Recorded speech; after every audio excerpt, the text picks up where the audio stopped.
43 साल की गीता अंगारा अमेरिका के शहर न्यू जर्सी के पास एक वाटर ट्रीटमेंट प्लांट में एक केमिस्ट की जॉब करती थी। 8 फरवरी 2005 को वो सुबह घर से काम पर तो गई, लेकिन जब शाम को टाइम पर वापस नहीं आई तब उसके परिवार की तरफ से उसको ढूंढने की कोशिशें शुरू हुई। जिस जगह पर गीता अंगारा काम करती थी, जब उसका परिवार वहां पर पहुंचता है तो उन्होंने देखा कि गीता की गाड़ी अभी भी बिल्डिंग के बाहर पार्किंग में ही खड़ी थी। इस वाटर ट्रीटमेंट प्लांट में 24 घंटे स्टाफ काम करता था और जब नाइट शिफ्ट शुरू होने के लिए वहां पर पहुंचे वर्कर्स ने गीता को ढूंढना शुरू किया, तब ना तो गीता अपने ऑफिस में मिली और ना ही प्लांट के उस हिस्से में जहां पर वो आमतौर पर काम करती थी। उस दिन गीता अपने घर से अपने लिए एक सैंडविच पैक करके लाई थी, लेकिन वो सैंडविच भी अभी तक उसके ऑफिस के टेबल पर ही पड़ा था, जिससे यह बात साफ हो जाती है कि गीता उस दिन अपने ऑफिस पहुंचने के कुछ ही घंटों में गायब हो गई। अब घबराहट में गीता के परिवार वालों ने रात के 10:30 बजे पुलिस को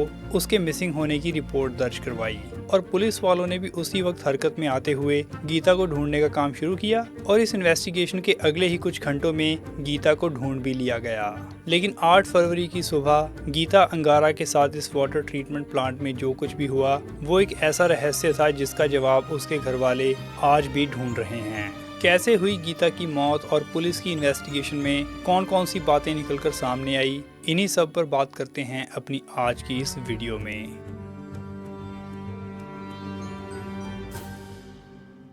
गीता अंगारा एक इंडो अमेरिकन केमिस्ट थी और उन्होंने मद्रास के लोयोला कॉलेज से केमिस्ट्री की मास्टर डिग्री पूरी की और गीता इस कॉलेज में गोल्ड मेडल हासिल करने वाली पहली औरत थी। इसके बाद साल 1984 में गीता अमेरिका मूव होने के बाद न्यूयॉर्क यूनिवर्सिटी से ऑर्गेनिक केमिस्ट्री की पीएचडी करती है और फिर साल 1992 में गीता अंगारा ने पसेक वैली वाटर कमीशन के टोटोवा वाटर ट्रीटमेंट प्लांट पर एक केमिस्ट की जॉब करनी शुरू की और साल 2004 आते आते इसी वाटर ट्रीटमेंट प्लांट में उनको एक सीनियर केमिस्ट की पोजीशन पर प्रमोट कर दिया गया। गीता अंगारा न्यू जर्सी के पास ही स्थित होमडेल में अपने पति जया और 9 से 20 साल की उम्र के 3 बच्चों के साथ रहती थी। गीता के पति जया न्यू जर्सी में ही एक बैंकर की नौकरी करते थे और यह पूरा परिवार बहुत ही खुशहाल और आर्थिक रूप से बहुत ज्यादा स्थिर बताया जाता है। लेकिन दूसरी तरफ गीता ने अपने पति जया के साथ कुछ ऐसी बातें शेयर की थी जिससे ये लगता था कि शायद उसके काम पर सब कुछ ठीक ठाक नहीं था। जिस समय की ये घटना है उससे सिर्फ 1 साल पहले ही गीता को उसके काम पर प्रमोट किया गया था और जिस टाइम पर गीता को ये प्रमोशन मिला उस टाइम पर मैनेजमेंट ने गीता को प्रमोट करने के लिए कई और सीनियर लोगों को इग्नोर किया था और गीता इस वाटर ट्रीटमेंट प्लांट में काम करने वाली कुछ चुनिंदा इमिग्रेंट वर्कर्स में से थी और उसने अपने पति को बताया कि उसके साथ काम करने वाले कुछ वर्कर्स को इमिग्रेंट्स बहुत ज्यादा पसंद नहीं थे। लेकिन आगे चलकर जब पुलिस ने इस केस में इन्वेस्टिगेशन की तब ये इन्फॉर्मेशन कंफर्म नहीं की जा सकी कि प्लांट में काम करने वाले किन लोगों को गीता नापसंद थी।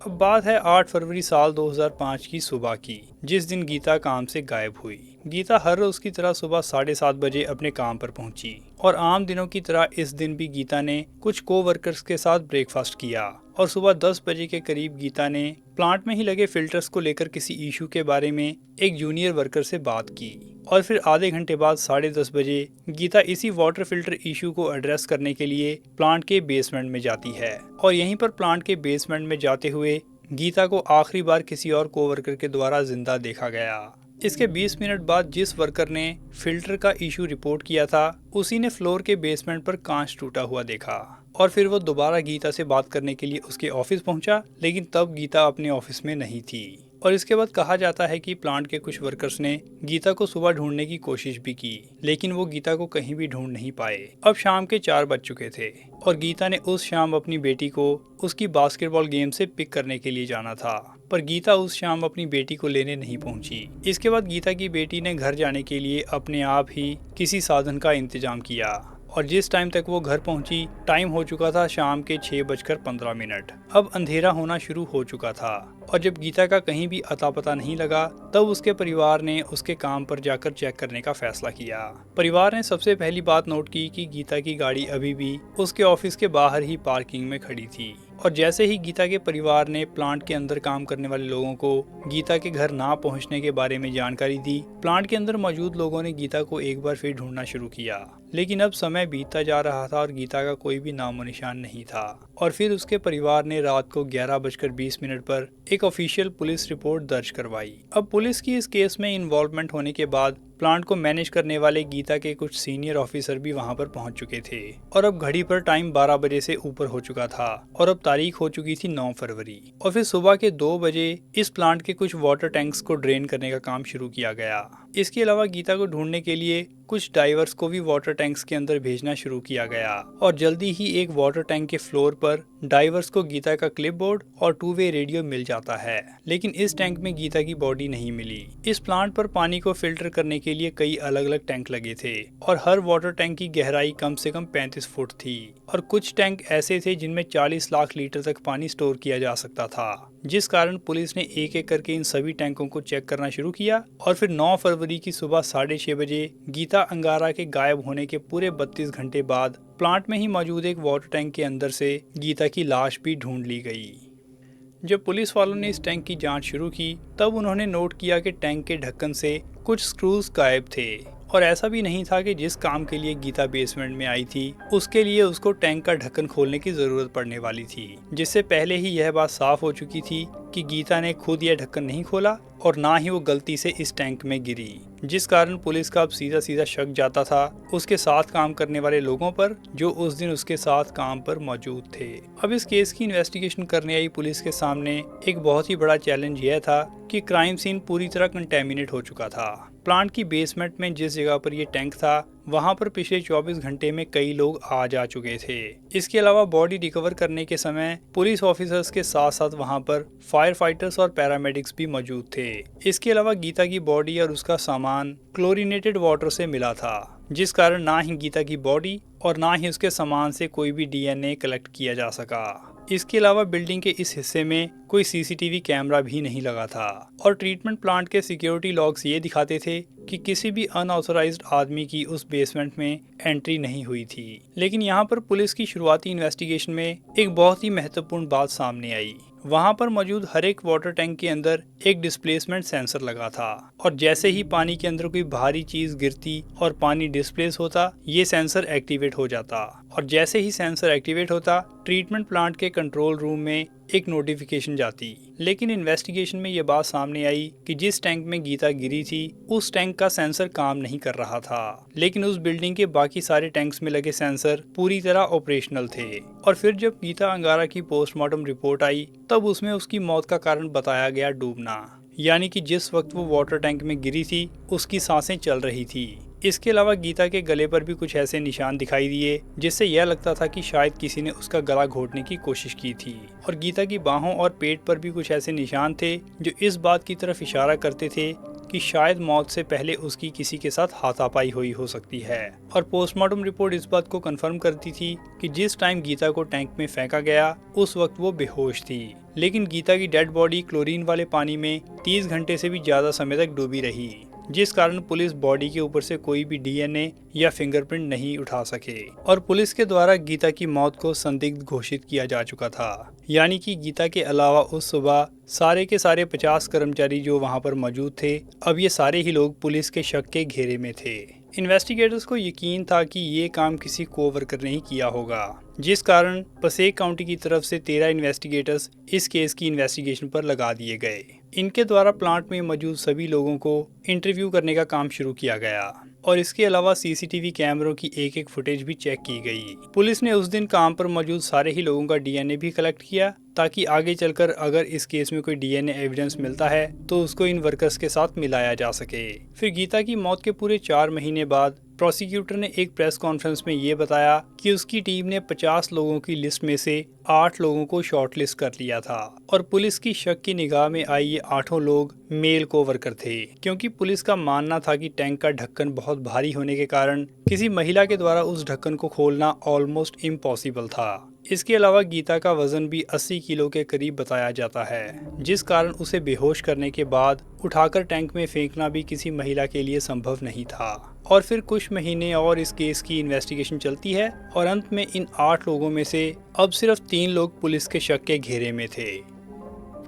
इनमें सबसे पहले आता है गीता का लैब सुपरवाइजर, जिसे हर वक्त इस बात की जानकारी होती थी कि गीता ट्रीटमेंट प्लांट के किस हिस्से में कौन सा काम कर रही है। शक के दायरे में आया दूसरा व्यक्ति था वो कोवर्कर जिसने उस सुबह गीता को आकर वाटर टैंक्स में लगे फिल्टर्स का इशू रिपोर्ट किया था, और जिस समय गीता गायब हुई उस वक्त इसी कोवर्कर ने सबसे पहले गीता को ढूंढने का काम भी शुरू किया। और यहाँ पर जिस तीसरे व्यक्ति पर पुलिस को शक था उस व्यक्ति की पहचान कभी भी रिलीज नहीं की गई। पुलिस का कहना था कि इन 3 व्यक्तियों ने इंटरव्यू के समय पूरे कॉन्फिडेंस के साथ इस सवाल का जवाब नहीं दिया कि जिस टाइम विंडो में गीता की मौत हुई उस दौरान ये लोग कहाँ थे, क्योंकि प्लांट में मौजूद बाकी सभी लोग उस वक्त गीता के किसी न किसी और कोवर्कर के साथ मौजूद थे। लेकिन पुलिस के शक के घेरे में आए ये 3 लोग उस समय प्लांट के किसी हिस्से में अकेले काम में लगे हुए थे, जिस कारण इनके बयान कितने झूठे या कितने सच्चे थे इस बात को पुलिस कंफर्म नहीं कर पाई। पुलिस वालों ने इनका लाई डिटेक्टर टेस्ट भी करवाया और इन तीनों में से 2 लोग इस टेस्ट को करवाने के लिए मान जाते हैं और एक व्यक्ति इस टेस्ट को कराने के लिए तैयार नहीं हुआ।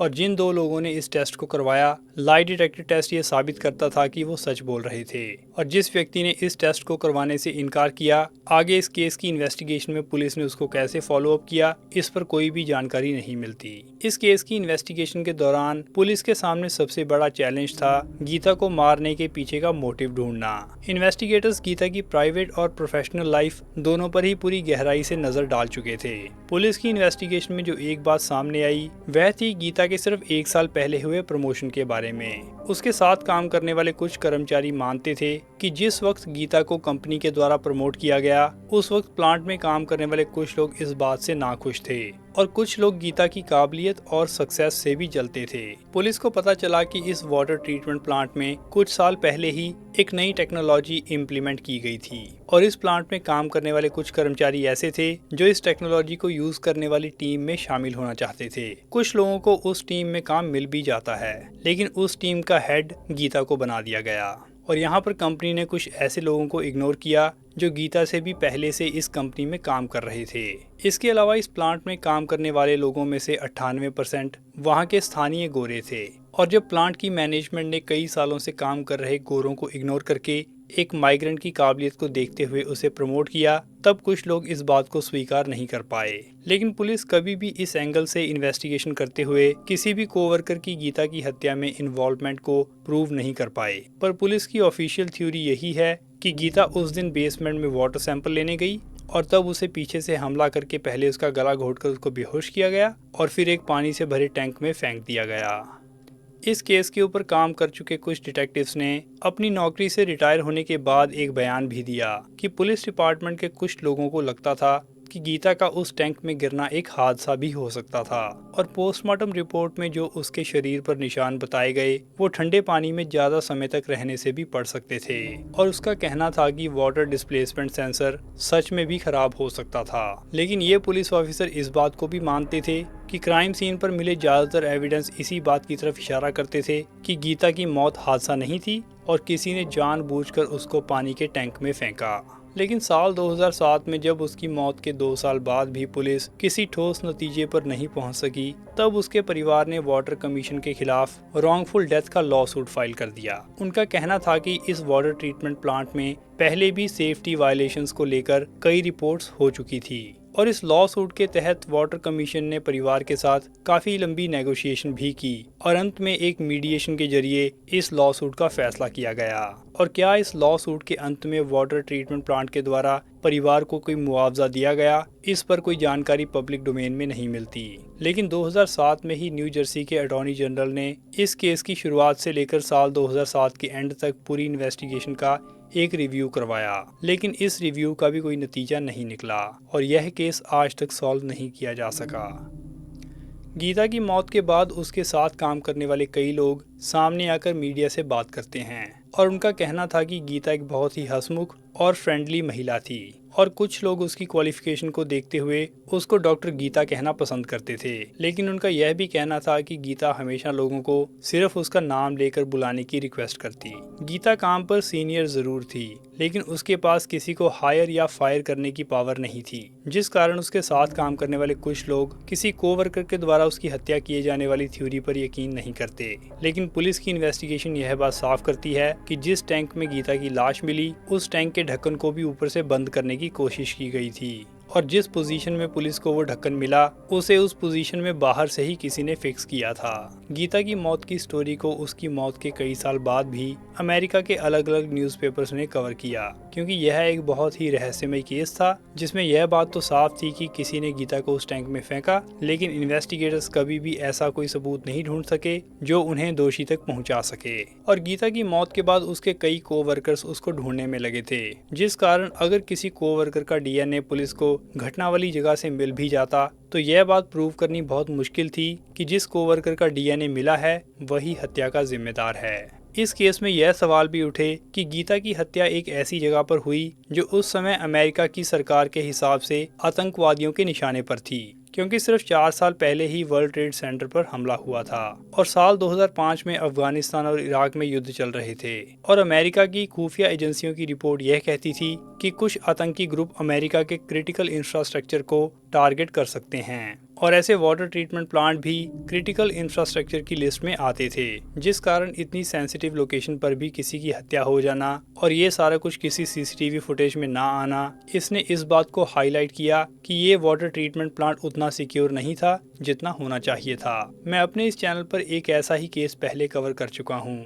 जो साल 2008 का है। यह केस अमेरिका की वाशिंगटन स्टेट से आता है, और इस केस में भी इंडिया की एक सॉफ्टवेयर इंजीनियर अर्पणा जिनागा को हैलोवीन पार्टी के दौरान कत्ल कर दिया गया था। और बिल्कुल गीता की ही तरह अर्पणा को भी कुछ ही हफ्ते पहले उसके काम पर उसके कुछ कोवर्कर्स को इग्नोर करके प्रमोट किया गया था। और अर्पणा के केस में भी यह बात सामने आई कि हो सकता है उसका कत्ल भी उसके साथ काम करने वाले किसी कोवर्कर ने किया हो, क्योंकि जिस पार्टी में उसका कत्ल हुआ उस पार्टी में उसके ऑफिस के ही लोग मौजूद थे। और गीता की तरह ही अर्पणा का कत्ल किसने किया, यह बात भी आज तक एक मिस्ट्री है, और असली कातिल को कभी भी पकड़ा नहीं जा सका। इस केस को पूरी डिटेल में आप मेरे चैनल पर पड़ी इस वीडियो में देख सकते हैं। बाकी इस वीडियो को हम यहीं पर एंड करेंगे। आप इस केस पर अपनी राय कमेंट्स में दे सकते हैं। वीडियो को लाइक और शेयर कर दें, चैनल को भी सब्सक्राइब कर लें। मिलते हैं अगली वीडियो में। Take care.